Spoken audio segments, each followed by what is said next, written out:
So flat on my face, I fall again into my patience. We're at the 2009 Fighters Only MMA Awards here at the Joint at the Hard Rock, and you're watching SullenTV. I'm Pamela G. Noble here with the Tap Out crew. How excited are you guys to be nominated for multiple awards? It's an honor. I'm happy to be here because it's the very first ever MMA award show, which I think it's going to set a standard for the sport. The sport was needing it, and I think now is the perfect time, and it's just going to be the milestone from here on out, and it's going to be a big thing every single year.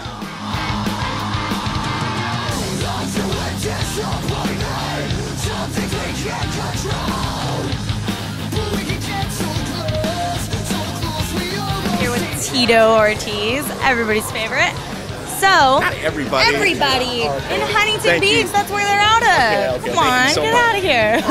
You gotta be the bad boy too, but it's all right. Huntington Beach, bad boy. Yes. But you're everybody's favorite. Yeah. I guess they love me, they hate me, and they hate to love me. See, there you go. Right. It works. Yeah, it works.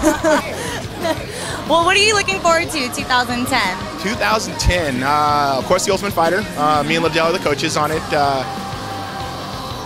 I'm looking for a win. I'm looking for, not getting robbed. Liddell comes to fight, and, Forrest came to fight too. But at the same time, it's nice just to be back in the gym and be able to train with no back problems and to be, almost injury-free. There's little nagging injuries, but to have a solid back, have solid legs is the most important thing. So, 2010, a couple wins, maybe hopefully a title fight. I don't know.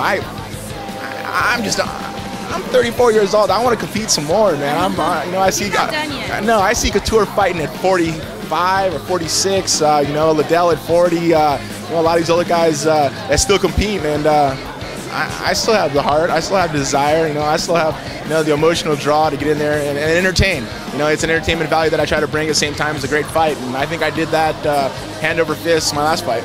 Well, obviously, like I said, we're all cheering you on at the Sullen Team Punishment Party that we had going on in Huntington Beach. Yeah, I thought I got robbed, but that's just me. That's what he said. I don't know. I mean, I think he said it, and I think about a couple other 600,000-700,000 people that are watching on pay-per-view thought the same thing too. I'm walking through the airport and we're like, Tito, you got robbed in that last fight. And it is what it is, man. And I ain't gonna look at the past of negative. I look at the future of positive, man. It's the future of being positive, of being injury-free with no back problems. I went through a lot last year of just recovering through two-level fusion. A lot of people don't even come back 100%, let alone fight in the cage again. And I'm going to do it, man. I'm going to show a lot of people out there that you're able to do anything as long as you set your mind to it. And I can't wait to the future. Well, I have to ask, when you were younger, did you think you were going to be doing this? I did not. I thought I was going to be doing something great. I wanted to be a high school wrestling coach and a resource teacher. Yeah. I thought I was going to be a professional wrestler. I don't know. I was a huge fan of Hulk Hogan. At the last Ultimate Fighter finale, I got to see him again. And it's cool, man. It's nice to be a part of something that's growing and to be one of the forefathers of the business. I've been in this business now for 13 years, and I have the longest reigning light heavyweight title reign of anybody. So I just can't wait to the future. For the next 3 years, maybe 4, if God lets me physically do it. I'm ready to get back on top. Thank you so much for having us, and I'm sure you're going to have an amazing time in there, and we're looking forward to what 2010 has in store for you, too. Yeah, for sure. It's been an awesome time tonight, presenting with Vilmer, and I'm excited for tonight. This is great to be a part of it, and after, 13 years of competition, it's nice to be in my shoes for once and back in the UFC. And here's Frank Mir. Well, I have to say, after coming off a big win and, doing your training or coaching people on Ultimate Fighter, being an announcer on WEC, what's next for Frank Mir? It seems like you're doing it all. Well, obviously getting back into being a title holder and consolidating the title that's about to be broken apart again. That's my ultimate goal right now, going back and avenging a loss to Brock Lesnar is along those lines also. Well, how excited are you to be here at the first MMA Awards? That's pretty cool. I think that something like this is just it's a memorable moment to be in our sport. The first time we had the awards. I think that 20 years from now when they do the flashbacks, I get to be a part of that. I think that it's very awe-inspiring to be part of martial arts in the mixed martial arts arena right now, because really this is going to be the golden era of when it really blew up. When it, especially since '04 when the reality show came out, it's really been the explosion of us becoming where we are right now. We're such a mainstream sport. Well, I know you're presenting an award tonight. That's kind of an honor, don't you think? I believe so. I really like to. I think that I luck out that I'm pretty good at bullshitting, and I can read a teleprompter, so I should be okay. Well, and we are here with Goerges St Pierre. Well, obviously you have a very successful career.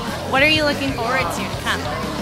Right now I'm in for this award, Fighter of the Year. I had a great year, but I'm not the only one nominated. There's a lot of great fighters who are nominated for that award, so hopefully it's going to go well for me. Where do you think you see yourself in about 5 years? I see myself being champion again, and I mean, I'm gonna do this sport as long as I wanted to.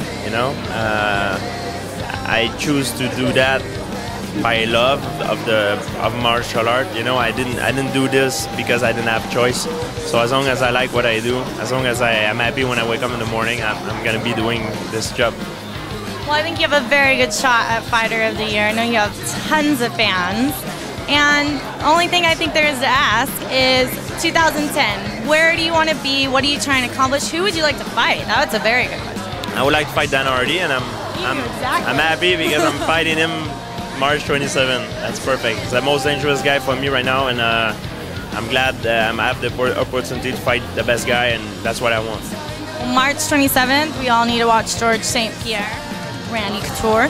What are you looking forward to in 2010? I mean, I know you've been doing this for a while. You have amazing fans behind you. What's to look forward to? I'm just having a blast competing. I've got to fight 3 times this year. I'm looking forward to stringing a few more fights along next year and just continuing to do what I love to do. When you were younger, did you think that you were going to be doing this when you grew up? No. That's what everybody's answer. I've been wrestling since I was real little, but this sport was something I entered on a whim, a wild hair, and that was 12 years ago. I've been doing this ever since. What is your best fight match? If you could put someone in the ring with you, who would you want it to be? Oh boy, there's so many great fighters out there. I guess right now, I would love a shot at the title in 205 against Machida. I think that would be a great fight. That would be a very good fight. Well, I hope you have an amazing time in there, and thank you so much for spending time with us here on SullenTV. Pleasure. Thank you. This is Dan Henderson. I'm Pamela G. Noble here with SullenTV, and wow, all of you've done in your career, it's amazing. I know so many people look up to you. How do you feel looking back on everything? I feel pretty good about the accomplishments that I've had in the sport, and I just tell people I'm not done yet. So. Of course not. There's way more to look forward to. I've got more to do in the sport, so I'm not really looking back at it quite yet. I'm not that old yet, but I'm looking forward to what I'm going to be doing and accomplishing. So. And I know you have your gym out in Temecula. How's everything going with that? I know you have a lot of fighters that are training with you. Gym's going great. Fighters are, staying in shape, keeping busy and excelling and doing well. So I'm pretty happy about the group of guys that I got in there and my training partners. So where do you see yourself in 5 years? What do you want to see with your career, with everything that's going on with your life? Hopefully I'll be retired by then from fighting and just coaching guys, training guys, so we'll see. Well, thank you so much for having us, and I hope you have an amazing night. This is Dan Henderson, Pamela with SullenTV. Here with Roy Nelson. I saw your last fight, Ultimate Finale. It was amazing. So how was your last fight? How excited were you to win the Ultimate Finale? To win it, it was, it's one of the start to your dream, to be in the UFC, and, I'm now undefeated in the UFC, so it's always good to say that for now. Well, now at 2010, he's undefeated in the UFC. What is a fight that you would love to see yourself in, like your best match or something you would want to see yourself in? I'm always going, for the best of the best. I'm game for anybody in the UFC. I like Brock Lesnar right now because he's sick, so I got an extra advantage. But I'm game for whoever. Like I want to fight the best of the best in the UFC, and the UFC has a very well stacked deck. Exactly. Well, thank you so much for interviewing us. I hope you have an amazing night. And this is Roy Nelson. I'm Pamela with SullenTV.